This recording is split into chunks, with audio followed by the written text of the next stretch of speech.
Hello traders, నా పేరు సురేష్. మీరు చూస్తున్నారు ఎంఎస్సీ ట్రేడింగ్ ఛానల్. ఈ వీడియోలో మనం నిఫ్టీ 50 అనాలిసిస్ చూద్దామండి. అంటే వీక్లీ ఎట్లా ఉంది, డైలీ టైం ఫ్రేమ్లో ఎలా ఉంది, హవర్లీ టైం ఫ్రేమ్లో ఎలా ఉంది అనేది ఒకసారి మనం చూద్దాం. ఓకే, సో ఇప్పుడు నేను వీక్లీ అనాలిసిస్ ఓపెన్ చేశాను. సో ఇక్కడ వీక్లీ చార్ట్ ఓపెన్ చేశాను. ఇది నిఫ్టీ 50. దీంట్లో మనం వీక్లీ అనాలిసిస్ చూస్తే మార్కెట్ అనేది ఏంటంటే ఖచ్చితంగా ఇక్కడ నుంచి స్టార్ట్ చేసి ర్యాలీ అనేది స్టార్ట్ చేసి కంటిన్యూస్గా పైనకి వెళ్ళింది. ఓకే, సో ఇట్లా కిందకి వచ్చి మళ్ళీ ఏంటంటే ఇక్కడ పైనకి పోయింది. రైట్, సో ఇక్కడ నుంచి ఇక్కడ పైనకి పోయిన తర్వాత మీరు అబ్జర్వ్ చేస్తే కంటిన్యూస్ 3 వీక్స్ పైనకి పోయింది. ఒక 2 వీక్స్ అనేది ఇక్కడ మనకి ఇక్కడనే కన్సాలిడేట్ అవుతుంది. ఓకే, సో ఇది ఏంటిది వీక్లీ టైం ఫ్రేమ్లో ఇక్కడ హయ్యర్ లెవెల్నే కన్సాలిడేట్ అవుతుంది, హోల్డ్ అవుతుంది. ఓకే, సో ఇప్పుడు డైలీ టైం ఫ్రేమ్ ఓపెన్ చేశాను అనుకోండి. సపోజ్ డైలీ టైం ఫ్రేమ్లో ఇక్కడ చూడండి, డైలీ టైం ఫ్రేమ్లో వచ్చేసి మార్కెట్ అనేది కంటిన్యూస్గా పైనకి పోయిందండి. ఓకే, ఇక్కడ కొంచెం కన్సాలిడేట్ మళ్ళీ పైనకి పోయింది. ఇక్కడ వచ్చేసి మార్కెట్ ఇక్కడ హోల్డ్ చేయలేదు, కొంచెం కిందికి వస్తుంది. ఓకేనా, ఇట్లా కిందికి వచ్చింది. ఇక్కడ మార్కెట్ అనేది ఇక్కడ 3 డేస్ నుంచి లాస్ట్ 3 క్యాండిల్స్ మీరు అబ్జర్వ్ చేస్తే ఇక్కడ ఒక గ్రీన్ క్యాండిల్ ఫామ్ అయింది. కానీ ఇక్కడ నుంచి స్టార్ట్ చేసి కంటిన్యూస్గా ఏముంది, ఇక్కడికి అది కంటిన్యూస్గా పడింది. ఓకే,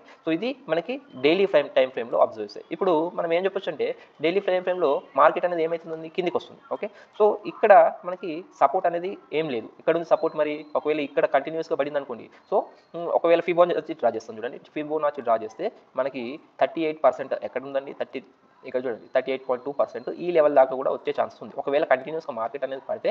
సో ఇక్కడ వరకు కూడా వచ్చే ఛాన్సెస్ ఉంది. ఓకే, సో ఇక్కడ 24,500 వేసుకోండి. ఓకే, సో ఇక్కడ ఒక లైన్ డ్రా చేస్తాం చూడండి. సో 24,500 ఆర్ ఈ లెవెల్ వరకు మనకు కొంచెం సపోర్ట్ తీసుకుంటే ఇక్కడ వరకు రావచ్చు. లేదు కంటిన్యూస్గా మార్కెట్ అనేది కిందికి పడితే. ఓకే, సో ఇక్కడ నుంచి మార్కెట్ అనేది కంటిన్యూస్ కిందికి పడితే ఇక్కడ వరకు కూడా మనం ఎక్స్పెక్ట్ చేయొచ్చు. కాకపోతే ఇక్కడ మీకు ఒకటి చూపిస్తాను చూడండి. ఏంటిదంటే 1 అవర్ టైం ఫ్రేమ్ ఓపెన్ చేస్తాం. ఓకే, సో ఇప్పుడు 1 అవర్ టైం ఫ్రేమ్ మనకి మేజర్గా 1 అవర్ టైం ఫ్రేమ్లో అయితే కరెక్ట్గా ఉంటుందండి. సో ఇక్కడ అబ్జర్వ్ చేయండి మీరు. ఏంటంటే మార్కెట్ కంటిన్యూస్గా ఇక్కడ నుంచి స్టార్ట్ ఏమైందండి, పైనకి వెళ్ళింది. ఇక్కడ కన్సాలిడేట్ అయ్యి మళ్ళీ పైనకి వెళ్ళింది. ఇక్కడ ఏమవుతుందండి, కన్సాలిడేషన్ అవుతుంది. ఓకే, సో ఇక్కడ కన్సాలిడేట్ అవుతుంది. రైట్, సో ఈ కన్సాలిడేషన్ ఫేజ్లో ఓకే ఇక్కడ మీరు లాస్ట్ అబ్జర్వ్ చేయండి.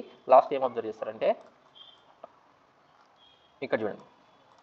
సో ఇక్కడ నుంచి మార్కెట్ అనేది పైనకి వెళ్ళింది, మళ్ళీ కిందికి వచ్చింది. మళ్ళీ ఇక్కడ నుంచి మార్కెట్ అనేది పైనకి వెళ్ళింది, మళ్ళీ కిందికి వచ్చింది. ఇప్పుడు ఒకవేళ ఇప్పుడు ఈ హై నుంచి మార్కెట్ అనేది కంటిన్యూస్గా కిందికి పడిందండి. ఓకేనా, సో కంటిన్యూస్గా ఇక్కడ ఎట్లాంటి రిప్లేస్మెంట్ లేదు. రైట్, సో నేనేం ఎక్స్పెక్ట్ చేస్తున్నాను అంటే ఓకే మార్కెట్ ఇప్పుడు ఏమవుతుంది, అందరూ ఓకే సెల్లింగ్ వస్తుంది ఖచ్చితంగా మార్కెట్ అనేది పడేటట్టుంది అని అనుకుంటాను సపోజ్. ఓకే, సో నేనేం ఎక్స్పెక్ట్ చేస్తున్నాను అంటే ఇక్కడ కొంచెం ఇప్పుడు ఫ్లాట్ ఓపెనింగ్ ఇచ్చినా లేదంటే కొంచెం గ్యాప్ అప్ ఓపెన్ ఇచ్చినా కొంచెం పైనకి వెళ్తుందని నేను అనుకుంటాను. ఒక రిట్రేస్మెంట్ కంపల్సరీ అవసరం. ఎందుకు కంటిన్యూస్గా ఇక్కడ నుంచి స్టార్ట్ అయ్యి మార్కెట్ అనేది కంటిన్యూస్గా పడింది. ఓకే, సో ఇక్కడ కంటిన్యూస్గా ఇక్కడ పుల్ బ్యాక్ చేయడానికి ట్రై చేసింది, మళ్ళీ కంటిన్యూస్గా అది పడతానే ఉంది. ఓకే, సో మార్కెట్ ఇక్కడ నుంచి ఈ లెవెల్ హై నుంచి కంటిన్యూస్గా పడింది కాబట్టి ఒక పుల్ బ్యాక్ ఇచ్చేసి ఓకేనా, సో తర్వాత మార్కెట్ కిందికి వచ్చినా ఓకే, లేదు అంటే ఇక్కడ ఒక పుల్ బ్యాక్ ఇచ్చి మన కన్సాలిడేట్ అయ్యి ఒకవేళ పైనకి వెళ్ళింది అనుకోండి, ఆ తర్వాత కంపల్సరీ ఇది ఏం చేస్తుంది 26,000 క్రాస్ చేసి ఆల్ టైమ్ హై వరకు కూడా పోయే ఛాన్సెస్ ఉంది. ఓకే, సో దానికోసమని మనం రేపు మార్కెట్ ఎక్కడ ఓపెన్ అవుతుంది. ఓకేనా, సో ఈ నెక్స్ట్ వీక్లో ఫస్ట్ మండే రోజు, రేపంటే ఎల్లుండి మండే రోజు మార్కెట్ అనేది